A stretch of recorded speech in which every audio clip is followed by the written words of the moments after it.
Hello everyone, welcome to Saroj Mishra's YouTube channel. मेरे YouTube channel पर आप सभी का बहुत बहुत स्वागत है। JEEE की ऑफिशियल वेबसाइट पर कोई ना कोई अपडेट लगभग डेली आ ही रही है आजकल, क्योंकि अभी एग्जाम्स भी हुए हैं और एग्जाम्स होने भी हैं। तो काफ़ी सारी नई अपडेट है। मुझे लगता है फोर इंपॉर्टेंट नोटिस हैं, नए नोटिस हैं। एक तो रिजल्ट है, कट ऑफ मार्क्स है, तो ऑफकोर्स बहुत इंपॉर्टेंट है। तो इसमें 4 नोटिस हैं 30 जनवरी की 30 जैन की डेट से। तो 30 जैन की डेट से 4 इंपॉर्टेंट नोटिस डिटेल्स कवर कर लेते हैं वीडियो में, जिनसे भी रिलेटेड है। आपसे रिलेटेड भी नोटिस, अगर आप वेट करें किसी नोटिस का जो DSSB की ऑफिशियल वेबसाइट पे आए, तो आप चैनल के लेटेस्ट वीडियोस को चेक करते रहा कीजिए, क्योंकि जो भी नई नोटिस आती है ना DSSB की ऑफिशियल वेबसाइट पे, चाहे किसी भी सेक्शन में हो, ऑल ओवर इंडिया से कैंडिडेट अप्लाई करते हैं, अलग अलग पोस्ट के लिए अप्लाई करते हैं, या फिर नई रिक्रूटमेंट का वेट कर रहे हैं, आंसर कीज का वेट कर रहे हैं, या फिर किसी भी तरीके की कोई भी नोटिस हो जिसके लिए आप वेट कर रहे हैं, तो DSSB की ऑफिशियल वेबसाइट पर तो अपडेट आती है। साथ ही साथ मेरे यूट्यूब चैनल पर भी उसको ऑन टाइम कवर कर दिया जाता है। लगभग सेम डे ही मैं कवर कर देती हूँ। तो आज जो एक एक करके 4 नोटिस है ना, वो कवर कर लेती हूँ। सबसे पहले नोटिस जो है वो आई हुई है, टीचर्स से रिलेटेड है। तो 4 नोटिस में पहला नोटिस आया हुआ है, जो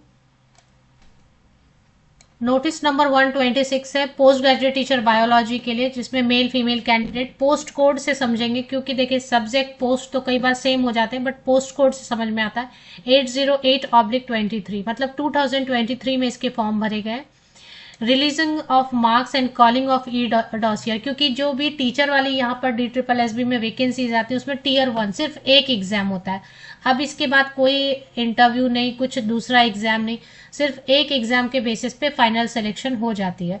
तो उसका रिजल्ट आ गया है, और ई डॉसियर में आप डॉक्यूमेंट सही सही अपलोड कर देंगे जो शॉर्टलिस्टेड कैंडिडेट, तो उनकी फाइनल सिलेक्शन लगभग तय है डॉक्यूमेंट वेरिफिकेशन के बाद। तो मेल फीमेल कैंडिडेट दोनों के लिए जो है ना, मार्क्स रिलीज कर दिए गए। इसमें बता रहे जैसे कि 29 टोटल वैकेंसीज थी, और 22 दिसंबर 2023 को एडवर्टीजमेंट रिलीज हुई थी 7/23, और इसमें अलग अलग पोस्ट हैं। 29 टोटल वैकेंसीज बता रहे हैं, जैसे मेल फीमेल कैंडिडेट के लिए। अब इसमें रिजल्ट आया हुआ है, तो वो मार्क्स भी आए हुए हैं। तो देखिए कट ऑफ मार्क्स आ गए हैं। नंबर ऑफ वैकेंसीज जो थे वो बता रहे हैं, PGT biology male female, PGT biology ऐसे ही। तो टोटल 29 वैकेंसीज थी, और इनके लिए जो है ना category wise cut off marks भी रिलीज कर दिए गए, मेल कैंडिडेट के लिए अलग से, फीमेल कैंडिडेट के लिए अलग से। तो वो आप चेक कर लीजिए, क्योंकि कट ऑफ मार्क्स से तो आपको समझ में आएगा अनरिजर्व कैटेगरी से कौन से कैटेगरी से। पेज नंबर 3 पे कट ऑफ मार्क्स आउट कर दिए गए। इसके बाद ई डॉसियो में डॉक्यूमेंट अपलोड करना रहेगा, क्योंकि जो शॉर्टलिस्टेड कैंडिडेट हैं उनको अगर ई डॉसियर में सही समय पर सही सही से डॉक्यूमेंट्स अपलोड नहीं करते हैं, तो सिलेक्शन होने के बाद भी रिजेक्शन हो जाती है। तो ये बड़ा इंपॉर्टेंट स्टेप है, डॉक्यूमेंट अपलोड करना शॉर्टलिस्टेड कैंडिडेट्स के लिए। तो 3 फरवरी 2026 से लेकर 17 फरवरी 2026, 3 फरवरी से लेकर 17 फरवरी तक जो है ना डॉक्यूमेंट आप अपलोड कर सकते हैं। तो ये इंपॉर्टेंट अपडेट आई हुई है, चेक कर लीजिए। चलिए दूसरा नोटिस जो है,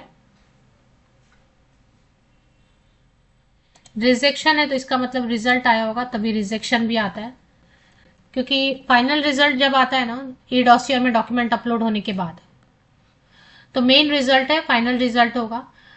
रेडियोग्राफर अंडर पोस्ट कोड 54/23, मतलब इसके भी फॉर्म जो है 2023 में भरे गए होंगे। टोटल बता रहे हैं 32 वैकेंसीज थी इसमें। ऑनलाइन Tier 1 एग्जाम हुआ था 24 अप्रैल को, और 1177 कैंडिडेट के मार्क स्टेटमेंट जो है Tier 1 के ऑनलाइन एग्जाम के अपलोड कर दिए गए थे OARS मॉड्यूल में।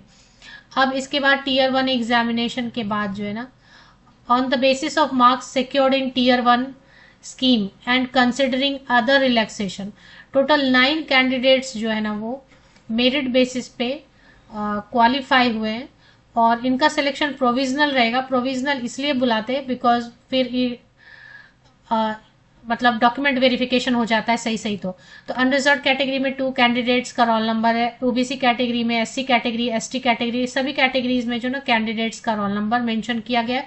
कि एक सर्विसमैन एंड PWD कैटेगरी में कुछ ऐसा नॉट सुटेबल फाउंड बोल रहे हैं। तो अब बस इनका क्या होगा, डॉक्यूमेंट वेरिफिकेशन होगा। इनके लिए जो category wise marks secured by the last provisionally nominated candidate. Non provisional इसलिए बोलते हैं क्योंकि डॉक्यूमेंट वेरिफिकेशन एक इंपॉर्टेंट स्टेप है, डॉक्यूमेंट वेरिफिकेशन सही सही से हो जाता है तो फाइनल सिलेक्शन हो गई। तो यहाँ पर आप चेक कर लीजिए पॉइंट 15 पे जो है ना, मार्क्स कैटेगरी वाइज स्कोर जितने किए हैं वो मेंशन कर दिया गया है। वेटिंग पैनल लिस्ट भी जारी कर दी गई है कि अगर वो जो ऊपर वाले कैंडिडेट मेंशन किए गए हैं उनका नहीं होता है किसी वजह से, तो 4 कैंडिडेट और भी पैनल में रखे गए, उनका भी कट ऑफ जो है जारी कर दिया गया, तो पैनल लिस्ट भी है। अब इसमें जब भी फाइनल रिजल्ट आता है ना तो रिजेक्शन का भी आ जाता है, क्योंकि ई डॉसियर में डॉक्यूमेंट सही से अपलोड नहीं किया, गलत अपलोड किया या किया ही नहीं। तो काफी सारे कैंडिडेट जो है ना शॉर्टलिस्ट होने के बाद रिजेक्ट हो गए। ये बड़ा थोड़ा सा शॉकिंग रहता है, क्योंकि ऑलरेडी शॉर्टलिस्ट हो गए, सरकारी नौकरी मिलने वाली है, तो ई डॉसियर में डॉक्यूमेंट क्यों नहीं अपलोड करते टाइम पे। टोटल 11 कैंडिडेट्स ऐसे हैं जिनका रिजेक्शन हुआ है जस्ट बिकॉज इन्होंने ई डॉसियर में डॉक्यूमेंट सही सही टाइम पे अपलोड नहीं किए हैं। तो देखिए, चेक कर लीजिए आप। तो ये रिजेक्शन नोटिस आ गया। एक और इम्पॉर्टेंट नोटिस आज के डेट से क्या आने वाला था, 30 जनवरी से, display of final answer keys for online computer based examination for. तो आंसर कीज जो है ना, फाइनल आंसर कीज के लिंक आ गई है देखने की, इससे आप जाके ये फाइनल रहेगा, अब इसमें कोई चेंज नहीं रहेगा।